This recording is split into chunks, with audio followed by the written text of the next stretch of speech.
Tonight on Pure Country Reacts, we are getting some stuff together for you guys for Halloween. Since it takes so long to get movies out there, we figured we would go through and do some different type of Halloween things for you guys to watch through. We've also changed our background to orange because, hey, we're coming up on Halloween. Today is Saturday when we're actually doing this, so this should be out there by Monday, Halloween. And what we're going to do is our favorite vampires or vampire movies or series. And maybe we don't like a movie, but we like a character. But for the most part, we're vampire fans in our house, and her dad is a Frankenstein fan. So this is going to be mine and Lexi's opinions on vampires. Before we get started, we want to thank our subscribers, and if you're just visiting, thanks for coming by as well. Take a look around, see if there's anything that you like. Think about subscribing. Don't forget the thumbs up, and if you hit the bell after you subscribe, you will know when our new content comes out. But without further ado, we're going to go into our favorite vampires. Enjoy. So the first vampire that we like, and this is not the favorites, these are some that we do like, so these are not in any particular order. One of the ones that we really like was Selene in the Underworld franchise.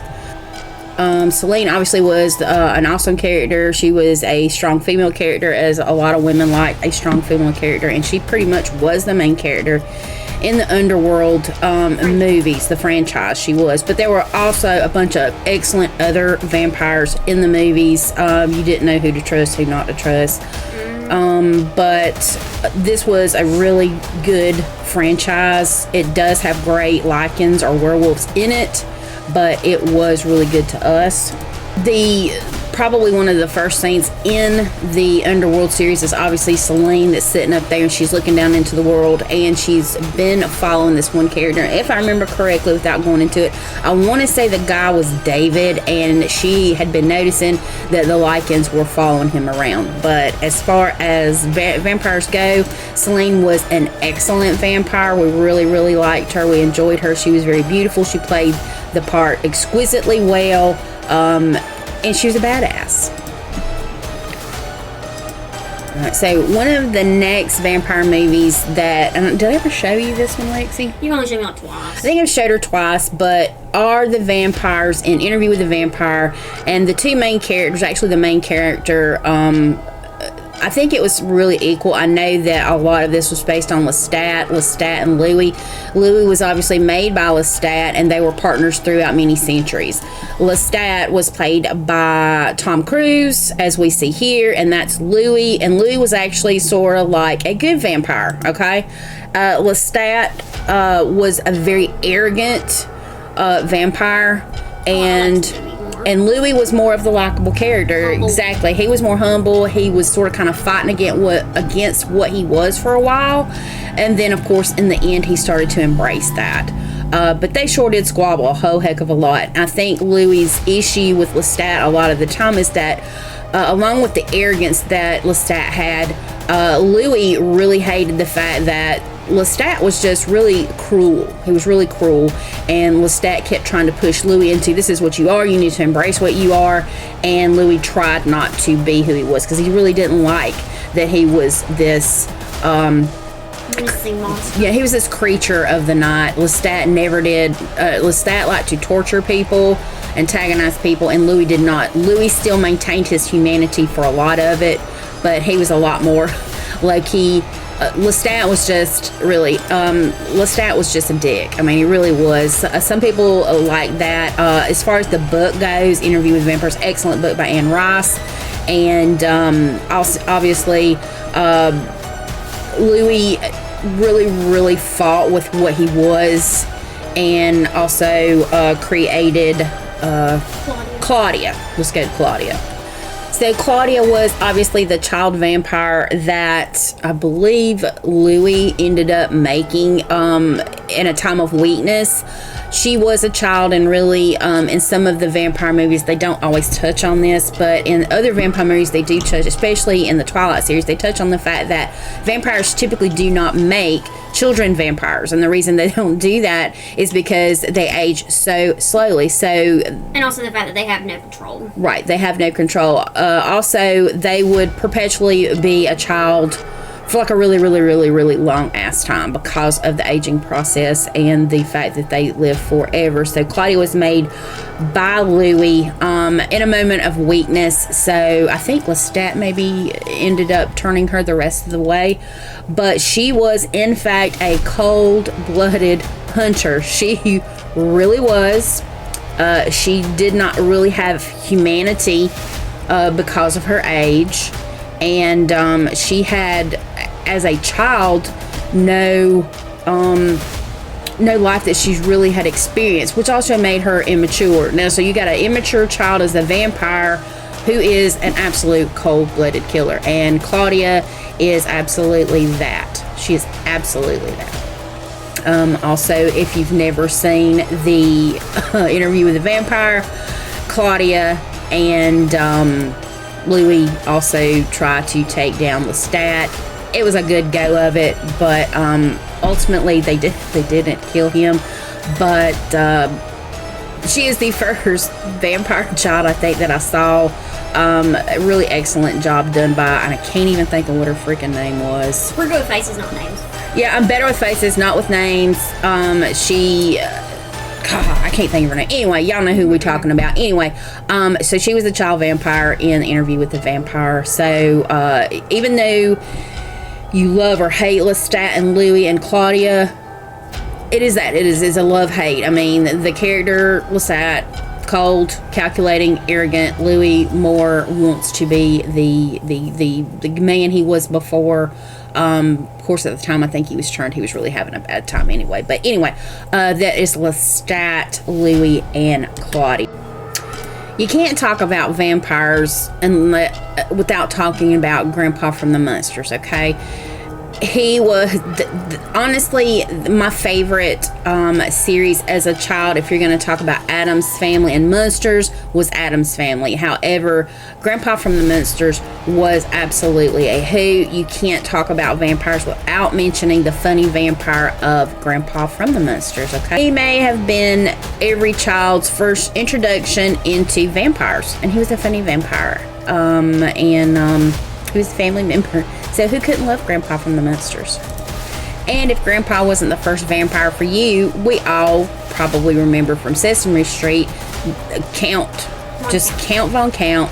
Obviously, he taught a lot of us how to count, and he made it really fun. So if Grandpa Munster was not your first vampire, Count Von Count from Sesame Street probably was. And he was a beloved character, and I still love looking at him. I think he was a hoot, and they made learning how to count fun. You know, always had like the number of the week or whatever. But Count Von Count from Sesame Street cannot be left out of the beloved vampire characters. Or should I say the beloved vampire characters? Who can forget Salma Hayek's character of Santiago Pandemonium? Okay. She's so pretty. She is a beautiful enchantress of a woman, okay? And she captivated everybody in From Dusk Till Dawn, even though she was absolutely gonna suck you dry, okay? She was the vampire we all wanted to be as women, okay? Voluptuous, built like a shit brick house, and I could go without the snake. As Santiago Pandemonium, because I have such a hard time remembering it, who could remember her character as a vampire? Yeah, she was gonna let him be. I mean, look at that. She was like an otherworldly vampire. I mean, a reptilian type vampire, which was really, really cool. She didn't get to really fight, but if you saw From Dusk Till Dawn, the original, I don't like the different ones. The bar they were at, the Titty Twister, was absolutely, utterly, and totally ran by vampires. Okay, so a lot, 95 to 96% of this, maybe even more, was made inside that bar and them fighting the vampires outside that place. And everybody went to it. It was out in the middle of nowhere, and it was like a barbecue for the vampires. The next on our list is this the right year? 79, is Kurt Barlow in Salem's Lot. Okay, he was super scary. All right, super ass scary. So anyway, he was part of a delivery to, I think it was supposed to be a museum of some sort, but he was purposely brought to Salem's Lot. And as you can tell, he's pretty scary, okay? And that's the guy who actually had this vampire shipped to him. So he sort of kind of had, I guess, possession of, or could, I guess, send him to attack other people. He was sort of kind of, I don't know, I wouldn't say a lapdog, but he definitely did what, and I don't remember the guy's name. He really reminded me a lot of Nosferatu, the original vampire back from like the early 1900s, which we're going to throw in here as well, I mean, because he's a well-known character. But Kurt Barlow was the vampire in Salem's Lot, the original, and yeah, he was damn scary. And of course, in the olden days, everybody probably watched Dark Shadows. I don't remember if it was Saturdays. I don't remember if it was evenings, if it was weekends, or what it was. But Dark Shadows, Barnabas, who was he again, baby? Barnabas who? It's just Barnabas. It's just Barnabas? I can't remember. Anyway, I used to love to watch Dark Shadows. Anyway, Barnabas Collins, because I kept blanking on his name, he was the main character in Dark Shadows, the original TV show. And I think we all maybe even started liking vampires because of Barnabas. He was really, really cool, if they'll show his doggone ass. But yeah, he was cool, and everybody watched him because he was Dark Shadows. Barnabas Collins, and you can't ever talk about vampires without talking about him. Honestly, you can't talk about vampires without talking about Christopher Lee, and Christopher Lee was Dracula as well in many films and stuff. Christopher Lee was an excellent vampire, and obviously that's his chick there. I can't even recall how many different ones that I saw with Christopher Lee in it, but you can't talk about Dracula without mentioning Christopher Lee, and he was a really good vampire. I think this is, this one's 1958 Dracula. I don't get it. There's so many movies I haven't seen. I'm telling you. But he really was sort of kind of menacing. Back in the day, I'm sure he was scary, but then when you grow up in our day and our time, you're like, oh my God, really? Somebody was scared of that? But as a young child, yeah, you know, you were sort of kind of scared by these. But hey, we had to start from somewhere. So the original, and everybody will always know, Bela Lugosi. Bela Lugosi cannot be on everybody's list because Bela Lugosi was Dracula. Did he speak English? I think just his lines. I don't remember where he was from because I don't look into deep stuff like that.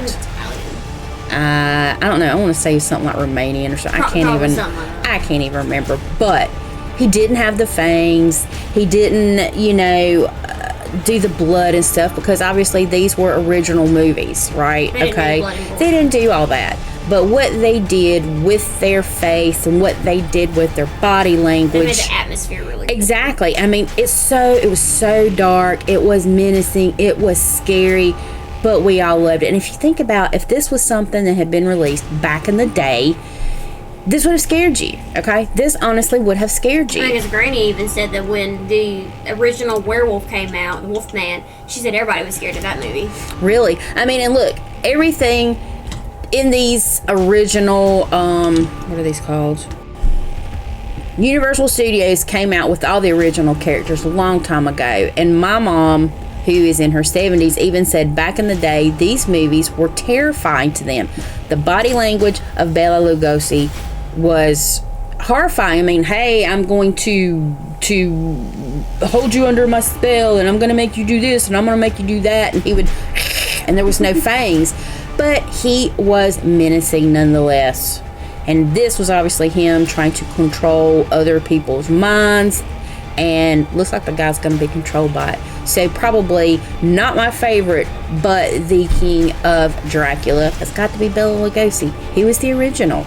Most people, these other characters we're fixing to go through very quickly are just going to be our honorable mentions. These are ones that we know of, we may have saw before, maybe we haven't watched them. I'm not a huge fan of some of these movies from like romance series. Yeah, I can't remember the TV show that used to come out, but like Vampire Diaries, True Blood, and stuff like that. I've never been a huge fan of them. Number one, I'm not big on like the teeny bopper kind of love story crap. I like for vampire movies to just be really suspenseful. If there's going to be a tiny bit of a love story in there, I'm good with that. Let's not over exemplify the sexuality of vampires, because first and foremost, vampires are supposed to be predators. Damon Salvatore obviously was supposed to be a sexy vampire. I don't even know if he could be out in the day or not. Obviously he could. And everybody does things a little differently, but he was supposed to be one of the sexier vampire characters. But like I say, I did not get into the Vampire Diaries. It's not really a big deal with me. But he can't go unmentioned in this this list because he is famous for A vampire role. Being a vampire person. Yeah, a vampire character, a main vampire character. So anyway, I will give him this. He has great eyes and bone structure. So, also an Anne Rice book. I did read it only because I had read Interview with the Vampire, and I thought, hey, Anne Rice is really writing these, and she was known for writing some vampire books, and I've always liked vampires and horror books. That's typically a lot. I was absolutely still am a Stephen King book fan, but I wanted to get into different vampire series books, and Queen of the Damned I did read. Akasha was like the Queen of the Damned, and obviously anyway, the character of Queen Akasha was Aaliyah. Obviously we know that she did pass in a plane crash, a very tragic plane crash, because I think a lot of people really loved her as an R&B singer.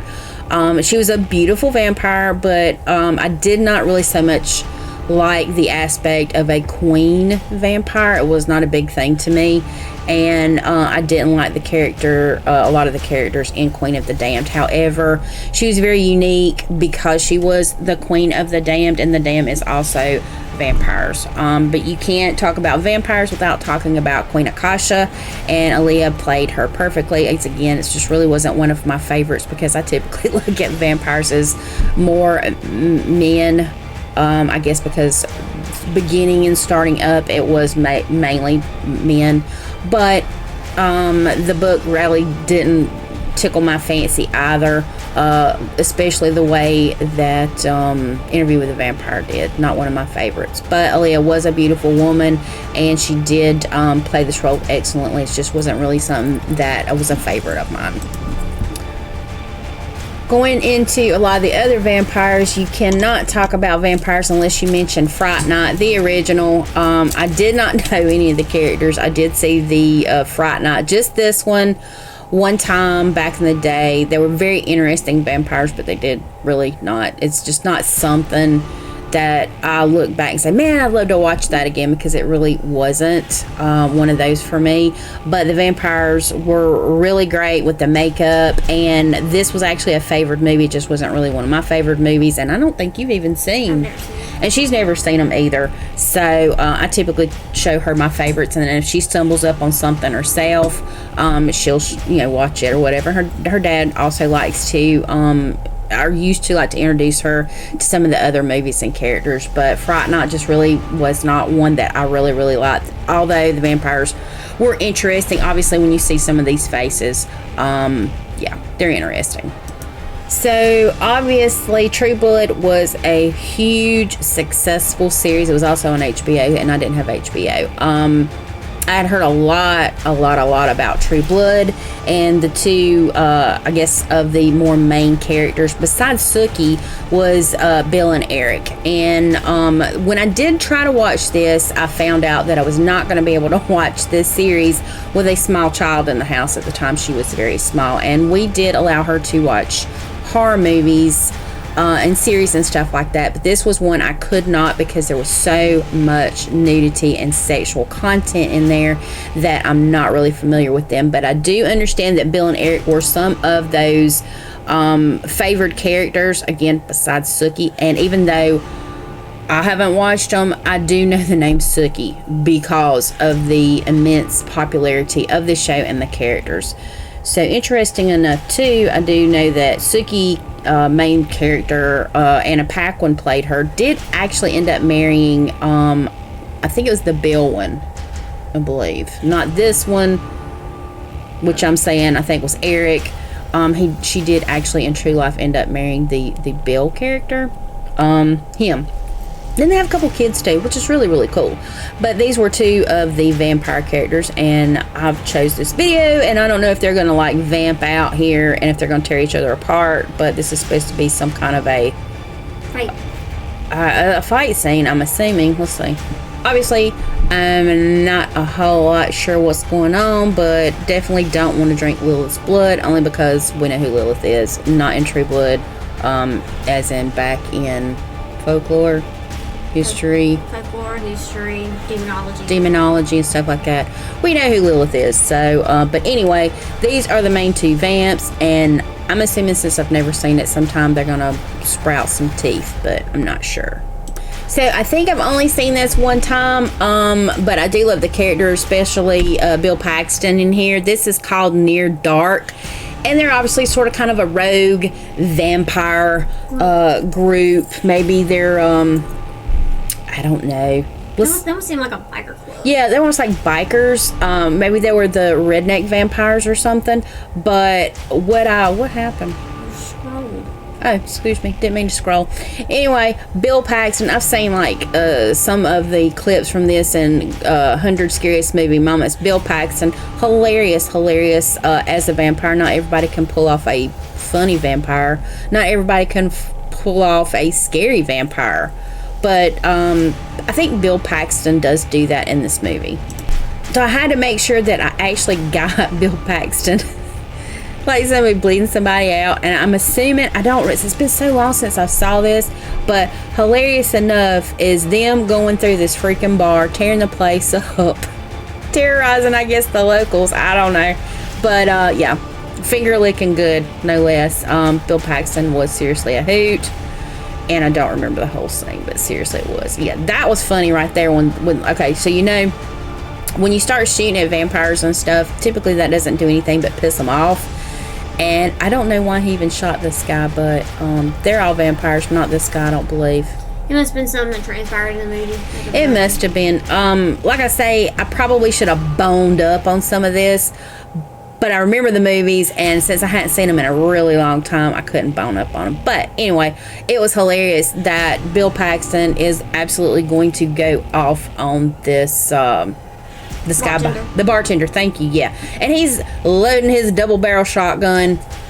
Bill Paxton's obviously like, yeah, go ahead and shoot me. Because you know what? I'm a vampire, and your shotgun is not really going to help you. You cannot tell me this is not really a funny scene, and I'm not throwing in any of the actual sound just for copyright reasons. I know they probably hit me somewhere along the line, but anyway, it's us talking, and these are the ones we like. This was not a favored, but he was a hilarious vampire character.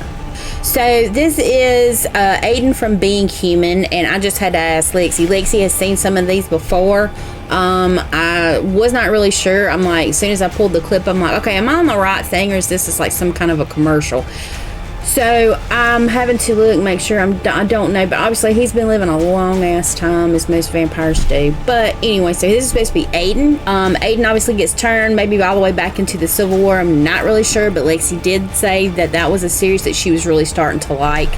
And so we're going to do an honorable mention for Aiden in Being Human, and maybe I can find the series and I can maybe get into it. I'm not sure. I think, like I said, the few episodes I did see, it was a really good show, and I didn't get to watch it for long because it was already in season 4.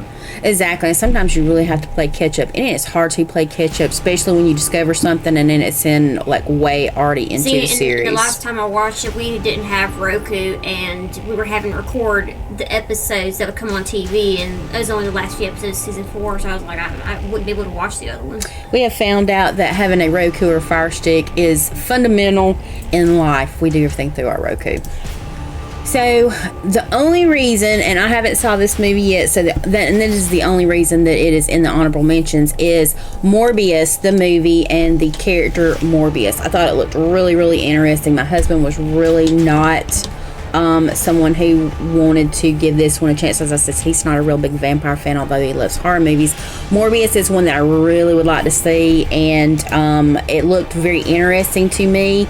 I like to see vampires more in like a heroic position. As I say, I've not seen the movie. I don't know if he's a hero, but it really, really looked like a good idea, a good movie. And when I see it, I mean, it looks good. It really does. It looks very interesting. Of course, I don't even know what's going on in this scene because I've not saw it. But I am looking forward to seeing it. And I do like Jared Leto.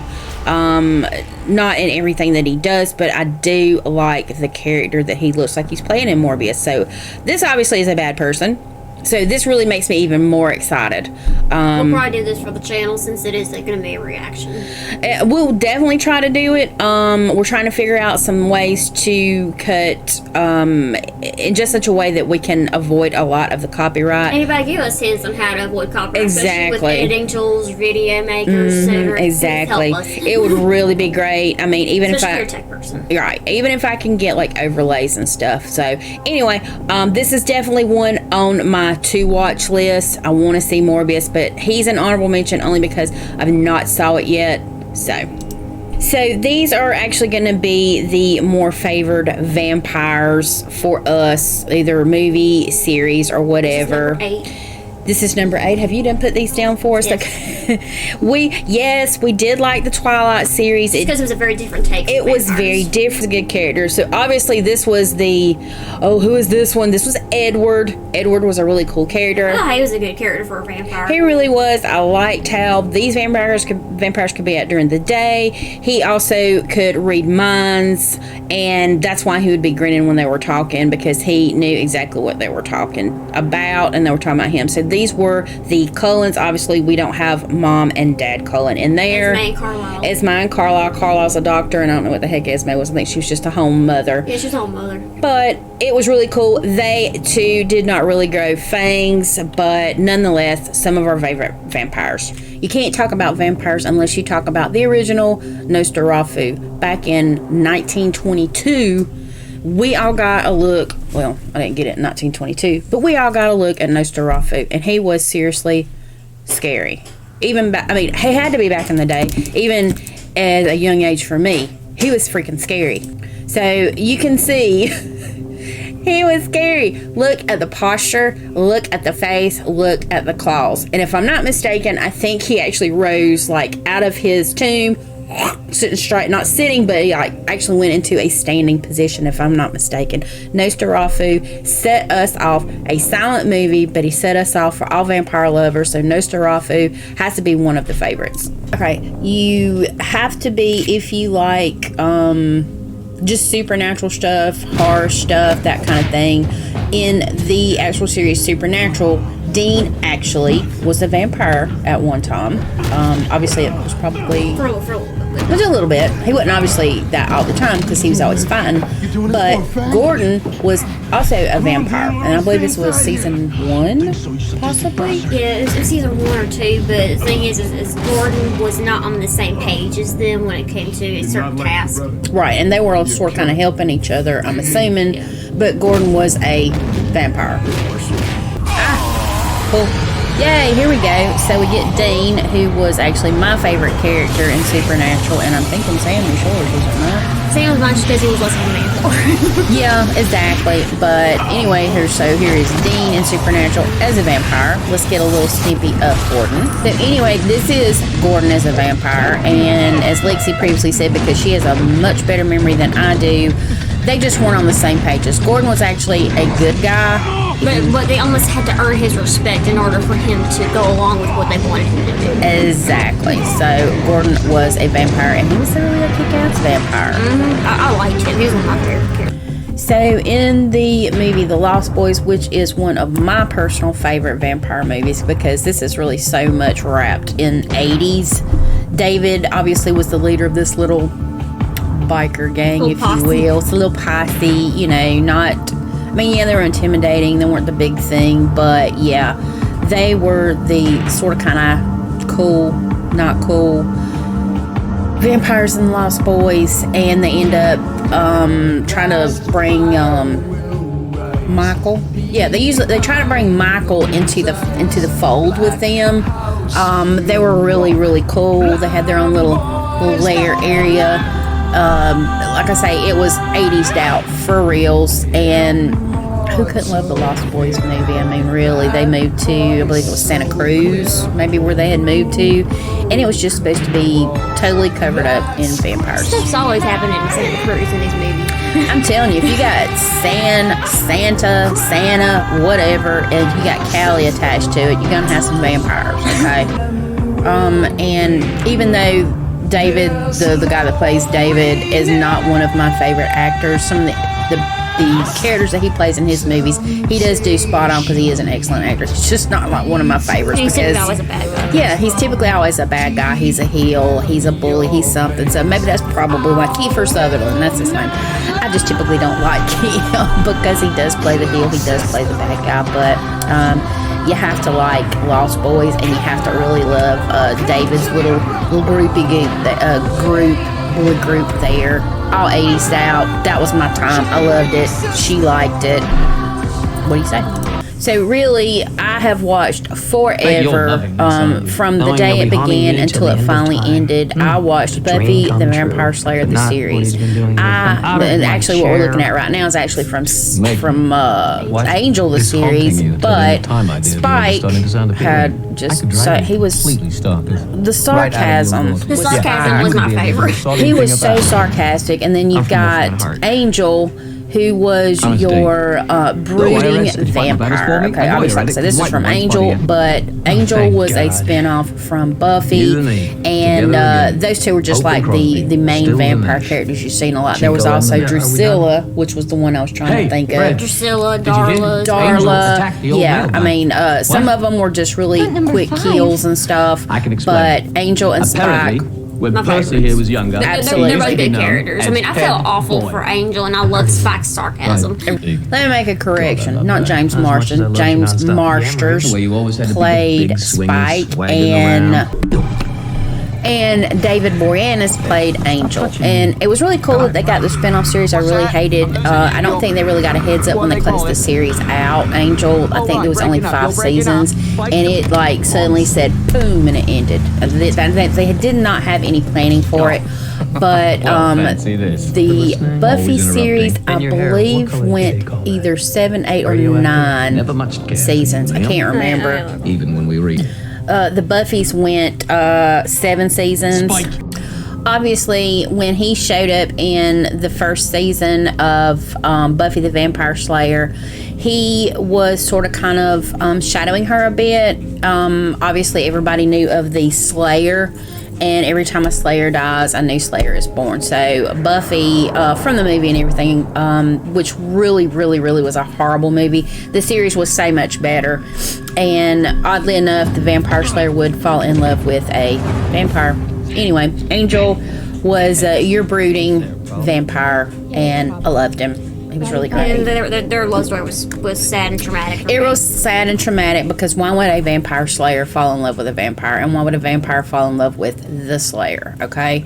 And even Spike had his little stint falling in love with Buffy on towards the end of the entire series, which was really, really awkward. I don't think it was actually love. I think it was more of a lust thing. But or infatuation. Yeah, it was something because Angel had to leave after the fall of the high school. So, we found out that the way to get rid of Angel's soul, he has a soul, which is why he's brooding, which is why he doesn't kill people, all the good things there. And if Angel experiences a moment of true happiness, he loses his soul and he goes bad, and he is supposed to be a really, really terrible vampire. Which doesn't make sense to me why they do that to just him. Well, the reason they did that to him went back to the gypsies and what he had done to the gypsies, because his character went way, way back, and his sire was Darla, and it's, if you've never watched the Buffy the Vampire, the series is absolutely worth a watch. It has always been my favorite. So you can't talk about a vampire as a hero unless you talk about Blade. Blade's one of my favorite vampires. Blade is the most awesomest vampire. He really, really is. Especially how cheesy he is when he's starting to fight vampires. He's just like smiley about it. Yeah, he's smiley about it. You know, and the thing with Blade, and if you don't know, Blade is referred to as the Daywalker. Which is a cool name. Which is a really cool name. He is obviously not just a vampire. He is part vampire and part human. He has all of their strengths, none of their weaknesses, but there is I think only 3 Blades, 1 and 2 are absolutely worth a watch, and I haven't seen her. they are my favorites. Part 3, I have not shared with her because I hate Part 3. Okay, I really hate it. Part 1 and 2 are actually the best ones to me. This is obviously a clip from the first Blade movie, but he was Daywalker. As I said again, he is a superhero, kind of, sort of, because all he does is he fights against vampires, and obviously where he lives, there's a slew of vampires and other places as well. We have different main bad guys in the first one and the second one, both equally as interesting. So if you haven't seen the Blades, definitely watch 1 and 2. Don't come for me because I don't like Part 3, because I don't like Part 3. Sorry. Blade is the bomb. I'm going to talk about my favorite vampire character. It is absolutely, without hesitation, Gary Oldman's vampire Dracula in the movie Bram Stoker's Dracula. He was the quintessential vampire to me. He was the quintessential Dracula. However, and to me, he, I don't know, he was the hottest vampire. I mean, really, he just, I don't know, he was the old one, he was the young one, he was just, I mean, he was just Dracula. He sees his first love, he thinks, in Winona Ryder's character, but that's actually supposed to be Keanu Reeves' love interest, fiance. Anyway, he was seriously to me the absolute best Dracula there ever has been. If you've never saw it, which I forgot, I've never shown it to Lexi. Yes, I'm a bad mother sometimes. I forget which movies. You show me a lot of the teen dramas, not the horror movies, you know. I know. I forget what all I saw her, because a lot of times I'm like, have I showed you this? Didn't you see this? No, you've not shown it to me, which I find out after the fact. And then sometimes I'm like, let's watch this. You've already shown it to me. So now that I find out that my most favorite Dracula is the Gary Oldman, she's like, oh no, Mama, you haven't shown it to me. So guess what? Now I've got to show it to her. But my favorite, always, Gary Oldman. Fantastic job in playing Dracula. So the top of our list is the movie 30 Days of Night, and the vampires that they actually had in this movie were really, really terrifying looking. These were vampires like we had never seen before. Very menacing. Very menacing, with very, very, very minuscule humanity in them. They were very much for the hunt. They was very much for the kill. And they were very good at it. This guy here, he was the freakiest one. I don't know what his character name was, but he was the freakiest to me. They were really bad. That one right there was the leader, and you said what was his name? Did we even know his name? Okay, Marlowe is this guy, and he was obviously the leader of this vampire group. And if you've never seen 30 Days of Night, this takes place in Alaska, where they actually have a time where there's a month of no daylight. So pure darkness. Right. So this is actually, they come here. This is planned. They come to this town. I can't remember what the Alaskan town is, but they're fixing to go through their 30 days of night. So they're not going to actually have any sun for a while. And I think they even have times where they have no dark too. Mm-hmm. But so these vampires come here, and these people know about the experiences they're going to have with the time when it's just night. You know, there's no alcohol served. There's different things that goes on and things like that. So what actually happens is these vampire knows this one guy comes in and he gets everything set up for them. They're going to be completely cut off from all the other places in the world and Alaska and all that stuff. They know that. Help. They've got generators. They got generators. They have their little planes to get out, whatever, their cell phones or whatever. This one guy comes in and prepares the whole place because he thinks they're going to make him a vampire. He's going to live forever. So it was a really good movie. It was a really excellent direction, and nobody had went in. And it is top of the list for us as far as vampire movies. These vampires were absolutely brutal. They were scary. So if you hadn't saw 30 Days of Night, and I'm not talking about a part 2 because I am not a huge liker of second, thirds, and fourths unless you're going to leave me with a really excellent cliffhanger. This was 30 Days of Night, and it was good. And if you've never seen it, I absolutely tell you, sit down and watch it. So, as you can tell, those are our favorite vampires. vampire movies or vampire series. And we're pretty judgmental of our vampires, okay? We're pretty judgmental of them. And our monsters, too. Of our monsters. We do like that there be some story, some plot, something to it. And sometimes we don't. But really, we would rather have a story. And if you can bring us a vampire that is a hero, we're all for that, too. But again, these are just her and my most favorite vampires, not scenes, just vampires. If you're going to go about scenes, then we're going to have to open up a whole other can, and I do not want to go down that rabbit hole. But if you hadn't done it already, please subscribe, share our videos with friends and family, and please don't forget to give us a thumbs up. It would be really appreciated. It costs you nothing to subscribe, and set a reminder for when our new content comes out. And if we don't see you before Halloween, happy Halloween, and until our next video, peace.